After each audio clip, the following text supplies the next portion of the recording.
አንድ ጊዜ ከቆረብኩ በኋላ ድጋሚ ኃጢአትን ብሰራስ? የጌታ እራት ለምሳሌ የተወሰነ በዜማ ልበለው፣ ያው ዜማዬን ግን እርሱት። የጌታን ስጋ ስለማይለይ ሰላም እንዴት ናችሁ? ዛሬ ደግሞ በአዲስ ቪዲዮ ተመልሰን መተናል። ባለፈው አንድ ቪዲዮ ሰርተን ነበር፣ ያ ቪዲዮ ብዙም አልታየልንም። ዛሬ ደግሞ ወንድማችን አክሊል ያስተማረው በጣም ደስ የሚሉ ትምህርቶች አሉ። ያንን ትምህርቶች አብረን እንከታተላለን ማለት ነው። በሚገርማችሁ በጣም ጠቃሚ ናቸው ብዬ አምናለሁ። ማንኛውም ክርስቲያን ማወቅ ያለበት ነገሮች ናቸው። ስለ ቅዱስ ቁርባን፣ እነዚህ ደግሞ ስለ ስርዓተ ቅዳሴ ላይ የሚደረጉ ነገሮች ያደረግናቸው እነሱንም ጨምሮ ወንድማችን አክሊል ያስተምረናል ማለት ነው። አብራችሁ እንድትቆዩ በዚሁ ጋብዛችኋለሁ። ከየትኛው ቪዲዮ የምንጀምር ጥሩ ነው? ሁሉም ትምህርቶች አሪፍ ናቸው፣ ግን ስለ ቅዱስ ቁርባን ያስተማረው ከሱ ብንጀምር አሪፍ ነው። ሁሉንም እንቀጥላለን። አብራችሁን ቆዩ።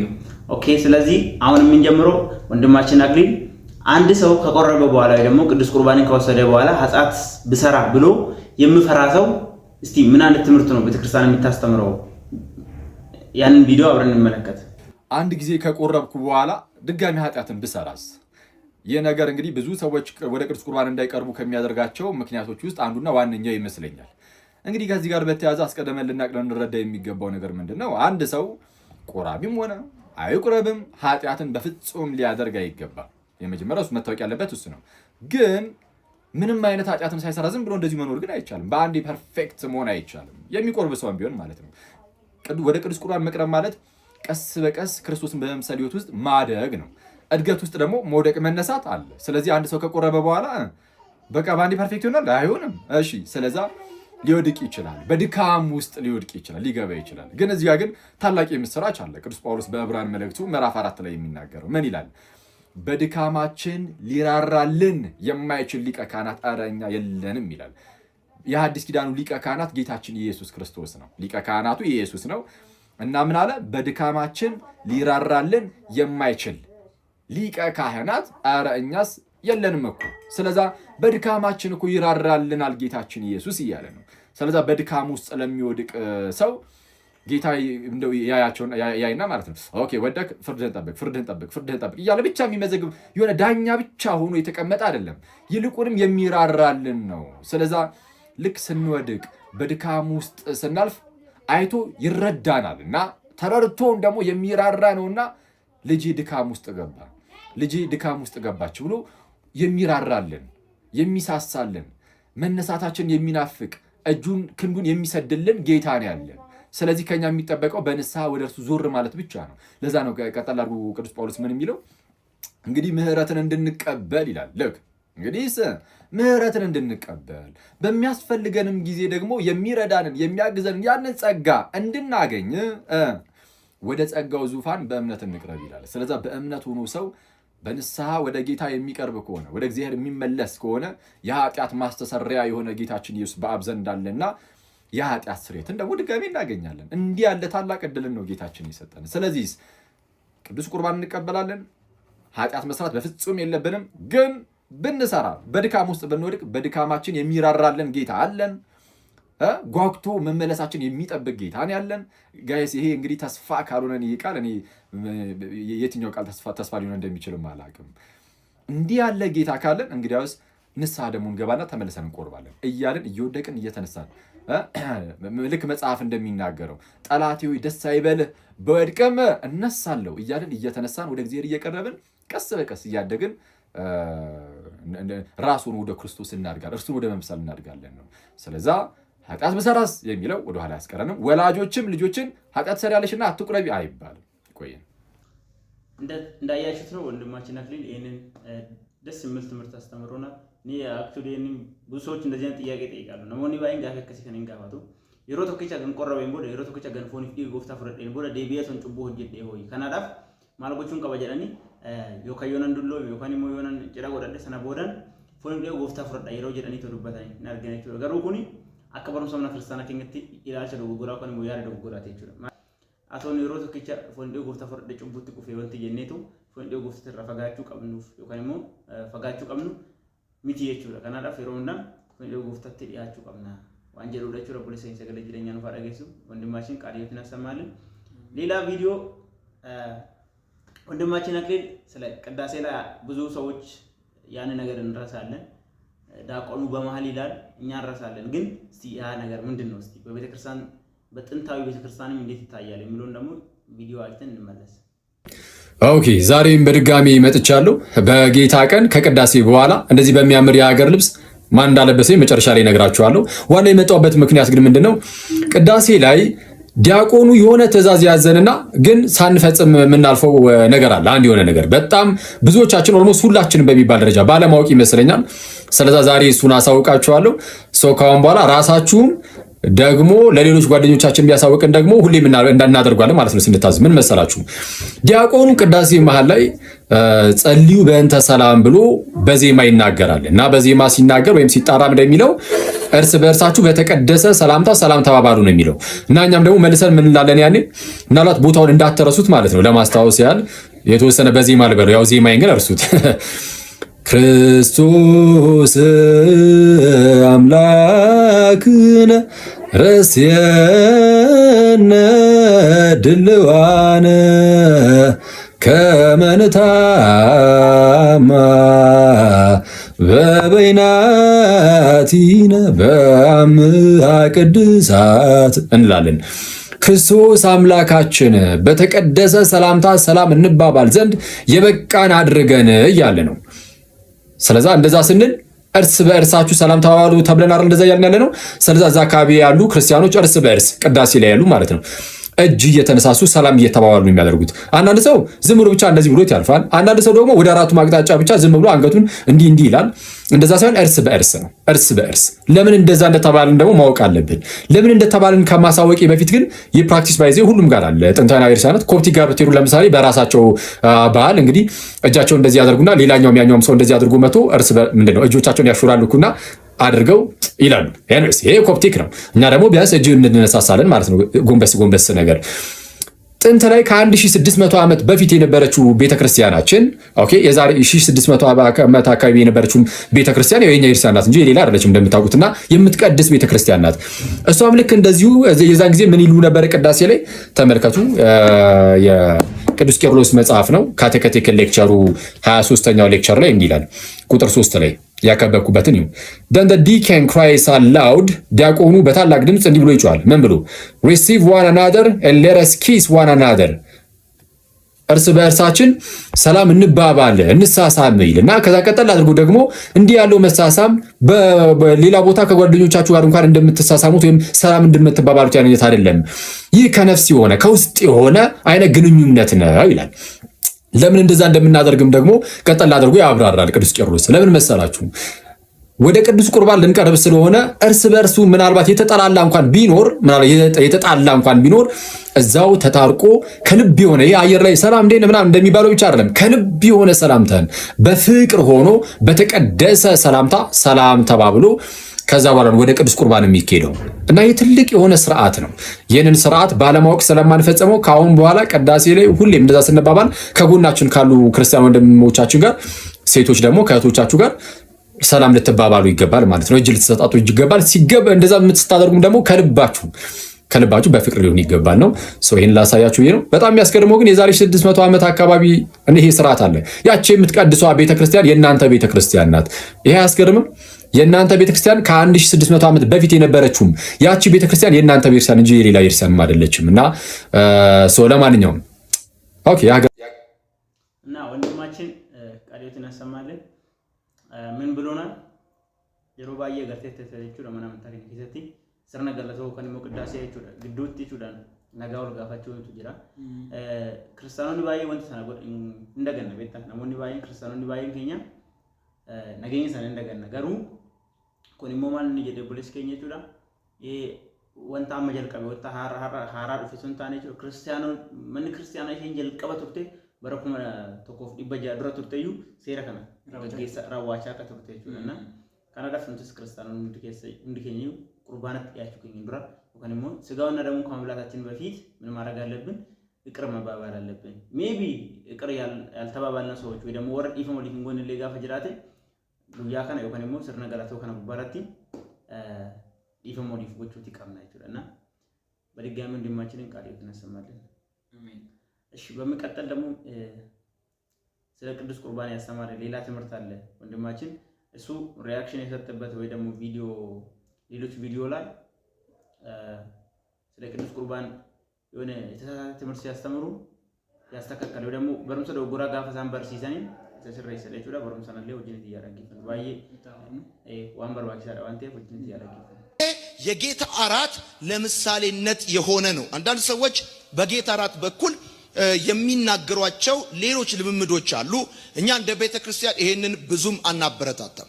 ፕሮቴስታንት ወንድም እህቶቼ ምናልባትም ያላችሁበት ቦታ የጌታ ኢየሱስ ቦታ እንዳልሆነ ከሚያሳዩ ነገሮች ውስጥ አንዱና ዋነኛው እዚህ ቅዱስ ቁርባን ላይ ያላችሁ ይህ አይነት ትምህርት ይመስለኛል። ምን እያልኩኝ ነው?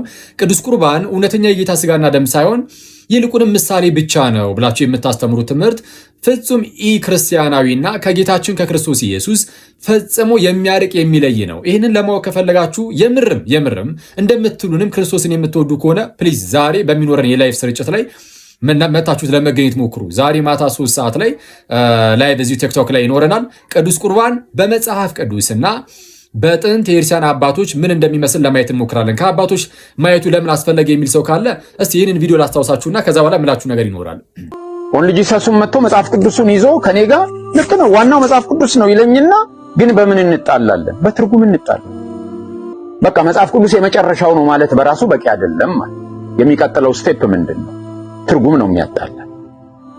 ትርጉም ሲያጣላን የመጀመሪያው ስቴፕ ምንድነው ከተባለ መጀመሪያው ስቴፕ ያኔ የሐዋርያቱ ተማሪዎች የሆኑ የሐዋርያው ጴጥሮስ ደቀ መዝሙር፣ የሐዋርያው ዮሐንስ ደቀ መዝሙር፣ የሐዋርያው ጳውሎስ ደቀ መዝሙር የነበሩ አፖስቶሊክ ፋዘርስ አሉ እና ደግሞ የነሱ ተማሪዎች የሐዋርያቱ ተማሪዎች አግናጤስ አለ፣ ፖሊካርፐስ አለ፣ አይራኒየስ አለ። የነሱ ሰነዶች ከተገኙ ገዢ ነው። ኦኬ እንደሰማችሁት መምህር ጳውሎስ እንደሰማችኋቸው የሆነ መጽሐፍ ቅዱስ አንብበን የማንግባባ ሲሆን ኦኬ መረዳዳት ሲጠፋ ማነው ሊፈርደን የሚችለው ሊዳኘን የሚችለው አሉ።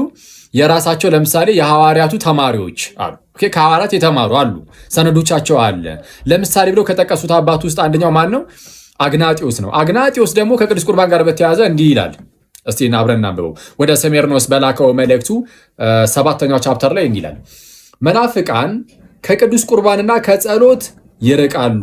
ይህን የሚያደርጉበት ምክንያትም በሚስጥረ ቁርባን የሚቀርበው ህብስት ስለ እኛ ኃጢአት መከራ የተቀበለውና አባቱም ከሞት ያስነሳው የመድኃኒታችን የኢየሱስ ክርስቶስ ስጋ መሆኑን ስለማያምኑ ነው። ያ ህብስት የኢየሱስ ስጋ እንደሆነ ስለማያምኑ ነው። ስለዚህ በዚህ የእግዚአብሔር ስጦታ ላይ ማለትም በቅዱስ ቁርባን ላይ የማይገባ ነገር የሚናገሩ ሰዎች እነርሱ በክርክራቸው መካከል ሞትን በራሳቸው ላይ ያመጣሉ። ነገር ግን በአክብሮት ቢመለከቱትና ቢያምኑበት ይሻላቸው ነበረ። ስለዚህ እንደዚህ ካሉት ሰዎች ትርቁ ዘንድ የተገባ ነው። ከእነርሱ ጋርም በግልም ሆነ በማህበር ግንኙነት አይኑራችሁ ይላል። እንደተመለከታችሁት የራሱ የቅዱስ ዮሐንስ ተማሪ ነው አግናጢዮስ። ጭራሽ ቅዱስ ቁርባን ላይ እንደዚህ አይነት ትምህርት ካለው የቅዱስ ቁርባን እውነተኛ የጌታ ስጋና ደም መሆኑን የማያምን ካለ ከእነሱ ጋር ጭራሽ ህብረት አታድርጉ ነው የሚለው። ኢቭን ህብረት ባለማድረግ ደረጃ ራሱ ማለት ነው። አክቹዋሊ ይህንን አግናጢዮስ ብቻ አይደለም፣ የፕሮቴስታንቲዝም አባት ማርቲን ሉተርም እንደዚህ ነው የሚያምነው። የሉትራኖች ኮንፌሽን የአውግስበርግ ኮንፌሽንም ይህንን ነው የሚያምነው። ዛሬ 3 ሰዓት ላይ እሱን አብረን በደንብ የምናይ ይሆናል። ይቆየን። እንግዲህ እንዳያችሁት ነው ቪዲዮ። በጣም የሚገርም ቪዲዮ ነው። ስለ ቅዱስ ቁርባን ላይ ብዙ ሰዎች ይሳሳታሉ። ዋይ ተፋን ልቀውቴት ነው ባይ ነው ካናዳ ኢሳፈሞ ኩንዴ ቢጋለ ለማያዳን ባይ ኢፕሴራ ስለዚህ ወንድማችንን ቃል የተነሰማልን ቪዲዮ ካናቲን ከወጅን ይላሉ በደናኝ ይችላል ዋይፍ ወንድ ጎፍተራ ካናዳ ቪዲዮ እንደበለታ ይሆን ሙሐመድ ኢብን ይላሉ ጉንስ ዋይፍ ወንድ ጎፍተራት ሪአክሽኒን ከነደ ትሮብሊስ ከኛ ግሊ ይሰለየው ጅንት ያረግፈን የጌታን ስጋ ስለማይለይ ለራሱ ፍርድ ይበላልና ይጠጣልምና። ስለዚህ በእናንተ ዘንድ የደከሙና የታመሙ ብዙዎች አሉ፣ አያሌዎችም አንቀላፍተዋል ይላል። ይኸውልህ ይህን ቃል ይይዙና አንዳንድ ሰዎች የጌታን እራት ሳይገባው የበላ የጠጣ ሰው ይታመማል ወይንም ይሞታል የሚባል አጋንንታዊ ትምህርት አለ። ይኸውላችሁ ተጽፏል። ይሄ ግን ጌታ አይደለም የገደላቸው። የጌታ እራት በመጠንና በጥቂት ነው፣ በስርዓት ነው የሚወሰደው። እነሱ በጋን ጠጥተው መታመም አይደለም ባይሞቱ ነው እንጂ የሚደንቀው። እሺ ወንድማችን በጋሻው እንደሰማችሁት እንግዲህ ምን አለን? እንደው ስለ ቅዱስ ቁርባን ሲናገር አንደኛ ቆሮንቶስ ምዕራፍ 11 ላይ እንደው ሳይገባው ወይም አንወርዚ በሆነ ማነር ስጋው ደሙን የሚቀበል ካለ እንግዲህ እንደሚያሳምም እንደሚገድል እንኳን መጽሐፉ በግልጽ ጳውሎስ ተናግሯል። እና ይህንን ነገር ካወቅን በጣም በቀላሉ ምን እንረዳለን ማለት ነው? ቅዱስ ቁርባንን ሲሪየስሊ እንድንመለከትና የምርም የጌታ ስጋና ደም ቢሆን እንጂ በዚህ ደረጃ ሞትን ያህል ነገር ሳይቀር ህመምን የሚያህል ነገር ሳይቀር እንዴት ያመጣብናል ብለን እንድንጠይቅ ያደርገናል። ስለዛ ወንድማችን እንዲህ ብለው እንኳን ሰዎች እንዳይጠይቁ ራሱ ስቶ ሌሎች ሰዎችን ያስታል። በጣም አዝናለሁ። የምር ሰው በምን መልኩ ለማሳት የሞከረው አይ እነዚህ እኮ የታመሙት ወይም የሞቱት ጌታ አይደለም የሚገደላቸው እነማን ነው ሲባል ብዙ ጠጥተው በጋን ጠጥተው ነው። ስለዚህ እንደ ሆዳቸው እስኪተረተር ድረስ በልተው ጠጥተው እና ያ አሳመማቸው፣ ገደላቸው፣ ሞቱ። እስኪሞቱ ድረስ ጠጥተው ማለት ነው። ሰክረው ጭራሽ በስካር ይላል። አረ በቅዱስ ሚካኤል ይሄ መብርሃንን ይሄ አያስቅም። በጣም የሚያሳዝን በጣም አደገኛ ነው። ለማንኛውም እኔ በሐዲስ ኪዳን እስከማስታውሰው 2 ቦታ ነው ጌታ እንዲህ ሰውን ሲገድል ያየሁት። 2 ቦታ ነው።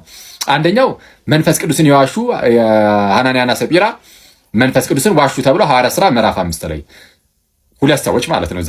እዚህ ጋር ግን አያሌዎች አንቀላፍተዋል የሚለው እንደውም በጣም ብዙዎችን የገደለው በዚህ ምክንያት ነው። ለምንድን ነው?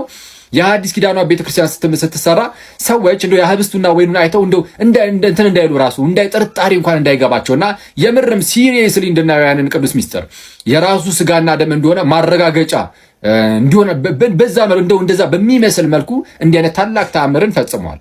ሳይገባቸው የሚወስዱትን በመጉደል በማሳመም ያውም አያሌዎችን የሚለው ብዙዎችን የሚለው። ኦኬ መጽሐፉን አብረን እናንብብና እንጨርስ። ከቁጥር 27 ጀምሮ እንዲህ ይላል። አንደኛ ቆሮንቶስ ምዕራፍ 11 ቁጥር 27 ስለዚህ ሳይገባው ይህን እንጀራ የበላ ወይም የጌታን ጽዋ የጠጣ ሁሉ የጌታ ስጋና ደም ዕዳ አለበት።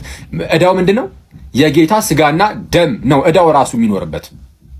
እሺ ሰው ግን ራሱን ይፈትን፣ እንዲሁም ከእንጀራው ይበላ ከጽዋው የሚጠጣ ሳይገባው የሚበላና የሚጠጣ የጌታን ስጋ ስለማይለይ ለራሱ ፍርድ ይበላል።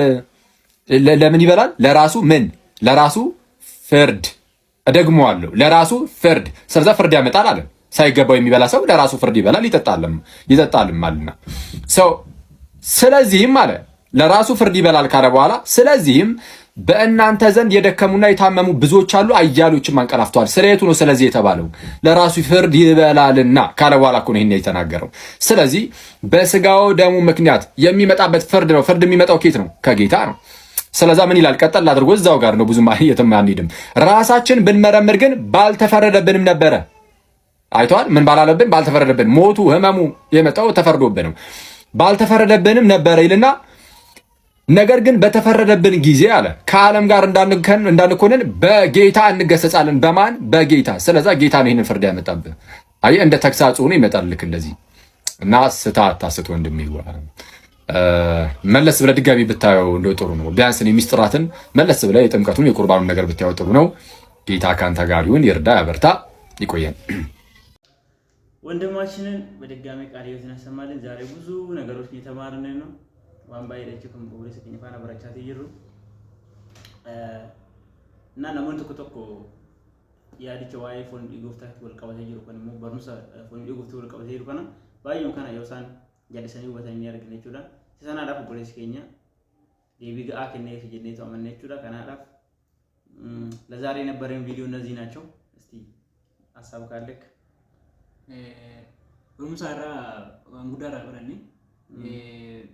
ፖሊስ ኬኛ አክሊሉን ዋንጉዳን በርሲሴ እሲስ ቡአ ጉዳ ከረቡ ፈተን አብዲ ቀምና ቪዲዮ ብራን ጎት ቪዲዮ ነገሩ ትራዳ